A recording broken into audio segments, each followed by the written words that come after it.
të dashur miq në Krishtin Jezus.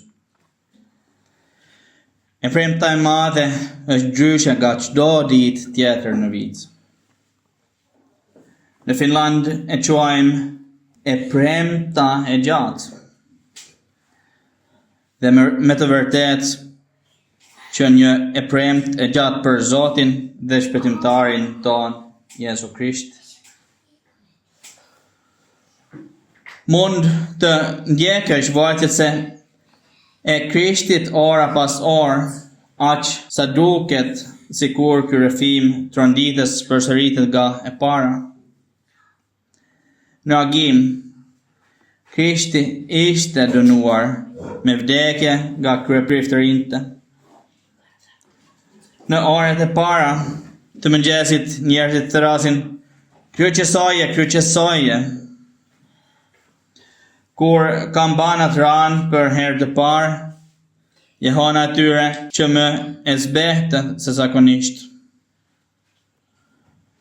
Kur ranë për herë të dytë, pra në orën e 9 sipas llogaritjes së atëhershme, u duk sikur biri i Perëndis u gojxdua në kryq.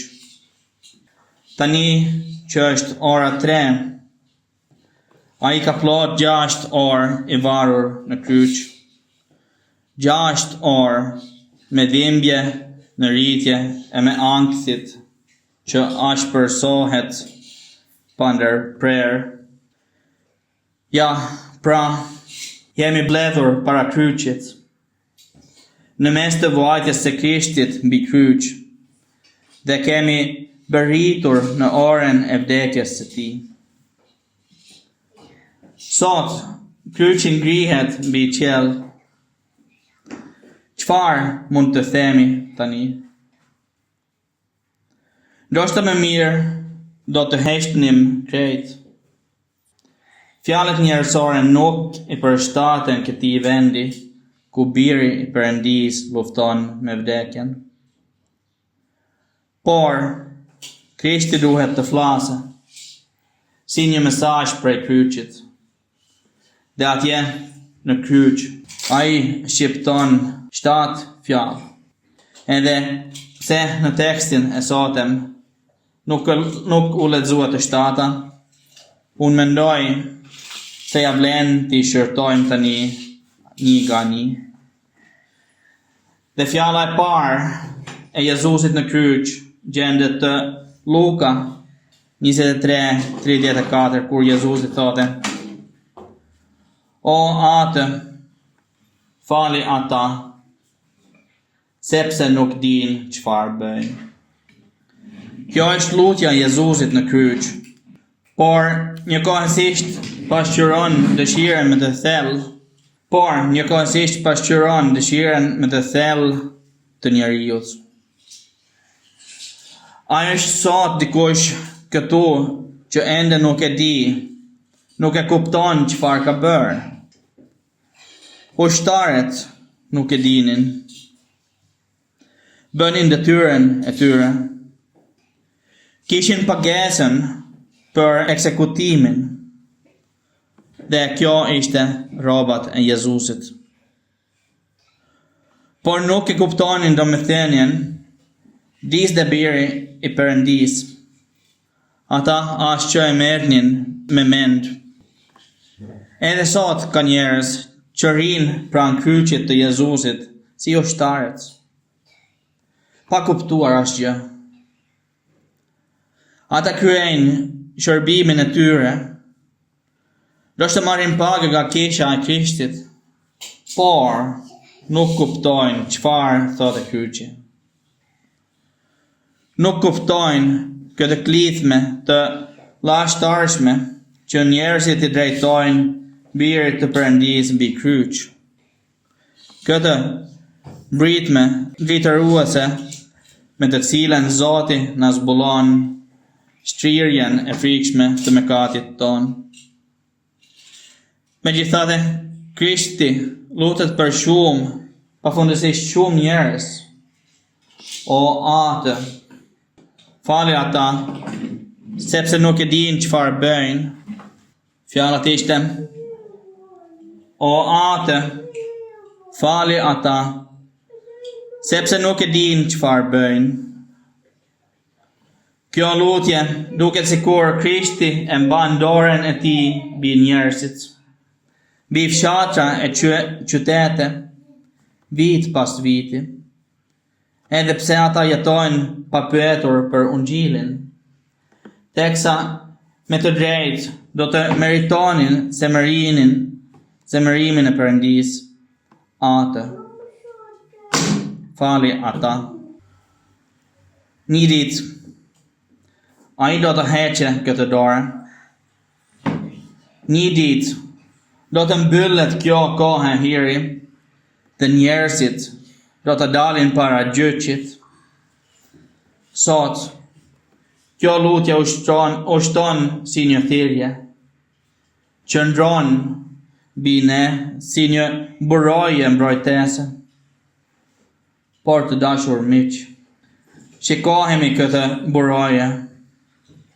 Mos harroni se jetoni në mbrojtjen e ndërmjetësimit të Krishtit, në hijen e kryqit të tij.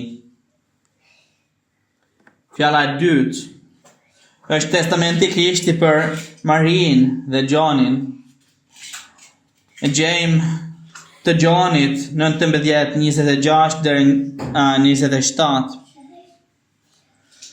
Atëherë Jezusi, kur pa nënën e tij dhe pranë saj dishepullin që donte, i tha nënës së tij: "O grua, ja biri yt."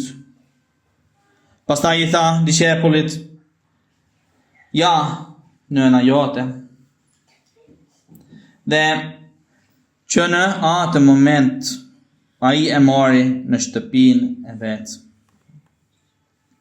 Kështu është dashuria e Krishtit, edhe në mes të ankthit me të tmerrshëm, mendon për familjen e vet, teksa lufton për bar botën, për shpëtimin e saj të përjetshëm, nuk i harron nevojat më të vogla.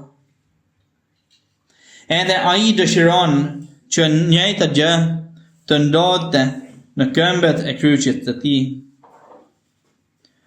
Dashuria e pashtershme që shihet këtu çdon përgjigje. Kështu ndodh me veprat e dashurisë. Mbase sot dikush prej jush dëgjon Krishtin që thote: "O grua, ja yt bir."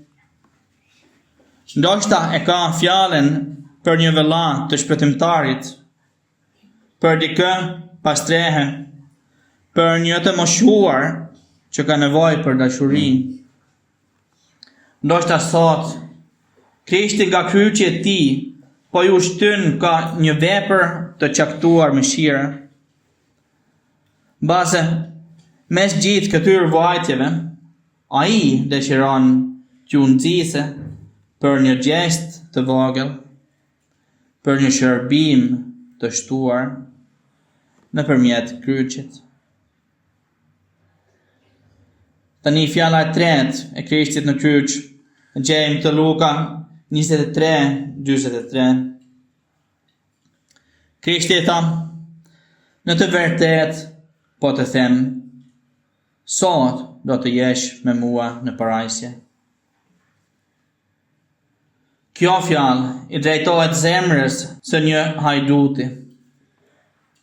Janë shumë zemra hajdutesh, edhe në përkisha. Krishti ka një dashuri të posaçme për ta. Janë njerëz që kanë pasur një jetë të vështirë, plot të lashte e vuajtje. Kanë pasur shumë pak dashuri dhe shumë të keqia, ndaj zemrat e tyre janë ashpërsuar. Jo vetëm zemra hajdutesh, por edhe e njerëzve punëtore që lodhen dhe luftojnë vetëm. Por ja, vështrojen i kryqin. Hajduti e pa dhe u habit. Para kësaj dashurie, ai pa jo vetëm fajin e tij, por edhe një lutje për drojtur. Zot, kujtohu për mua, kur të vish në mbretërinë tënde. Dhe çfarë ndodhi? Portat e parajsjes u hapen. Jezusi tha, në të vërtet, po të them, sot do të jesh me mua në parajsje. Fjala e katërt është në Mateu 27:46, ku Jezusi thotë, Perëndia im, përse më ke braktisur.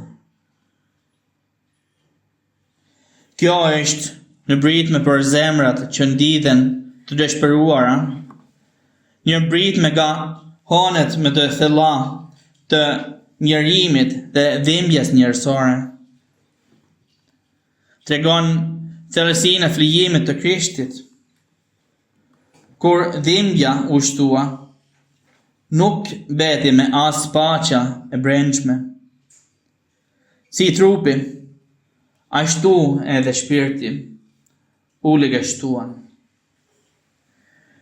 Shpirti ra në dëshpërim dhe errësirë.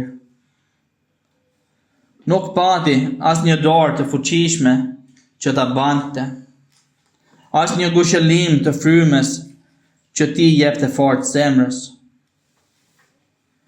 Ishte një humnere ankthi, vuajtjeje, thmeri. Sot, kjo britme nga kryqi u shton në kishen e tij. Vjen nga një pikë e thellë, vuajtjeje, që kërkon në zemër të prekur nga dhimbja, për të kuptuar e për të mbështetur. Por ti, që je ose ka qenë në ankth, dëgjo tani. A dëgjon një not besimin apo triumfi në këtë britme dëshpërim? Nuk thote, Perëndia më braktisur, por përse më ke braktisur? Ja si theret dikush për të cilin çdo gjë është errësirë, rrezik, mister, vetëm një pse ose përse i madh.